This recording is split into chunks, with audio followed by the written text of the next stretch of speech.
प्रेरक कथा। शिवजी ने कैसे तोड़ा अर्जुन का घमंड। महादेव का प्रिय महीना सावन चल रहा है। इस बार सावन महीना का अधिक मास भी है। इस कारण सावन 2 महीनों का रहेगा। इस महीने में शिव पूजा के साथ ही शिव जी की कथाएं पढ़ने सुनने की परंपरा भी है। शिव जी की कथाओं में जीवन को सुखी और सफल बनाने के सूत्र बताए गए हैं। भगवान विष्णु की तरह ही शिव जी ने कई अवतार लिए हैं। भगवान ने एक अवतार अर्जुन का घमंड तोड़ने के लिए भी लिया था। महाभारत का प्रसंग है। कौरव और पांडवों का युद्ध तय हो गया था।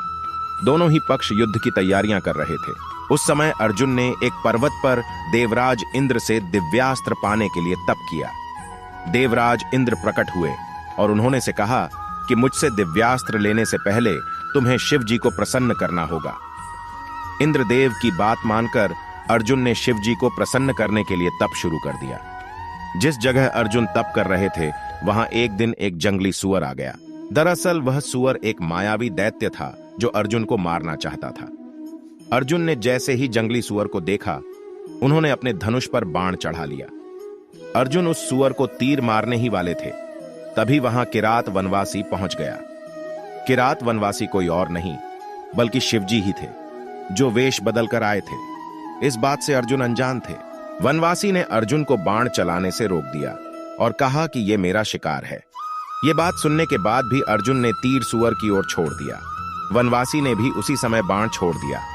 अर्जुन और वनवासी के बाण एक साथ उस सुअर को लगे। सुअर तो मर गया, लेकिन इन दोनों के बीच विवाद होने लगा। दोनों इस शिकार पर अपना अपना हक बता रहे थे। ये विवाद युद्ध तक पहुंच गया।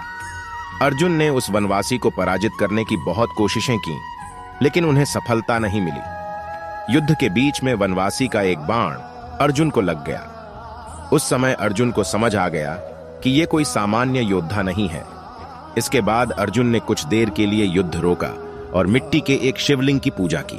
पूजा में जो माला अर्जुन ने शिवलिंग पर चढ़ाई थी वह उस वनवासी के गले में दिखाई देने लगी। ये देखकर अर्जुन समझ गए कि ये स्वयं शिवजी ही हैं। अर्जुन ने शिवजी को पहचान लिया और उनकी पूजा की। शिवजी ने अर्जुन को संदेश दिया कि कभी भी अपनी शक्तियों का घमंड नहीं करना चाहिए और कभी भी किसी को छोटा नहीं समझना चाहिए। जब अर्जुन को अपनी गलतियों का एहसास हुआ तो उन्होंने शिवजी से क्षमा याचना की और अहंकार छोड़ने का संकल्प लिया। इसके बाद शिवजी ने अर्जुन को पाशुपतास्त्र दिया था।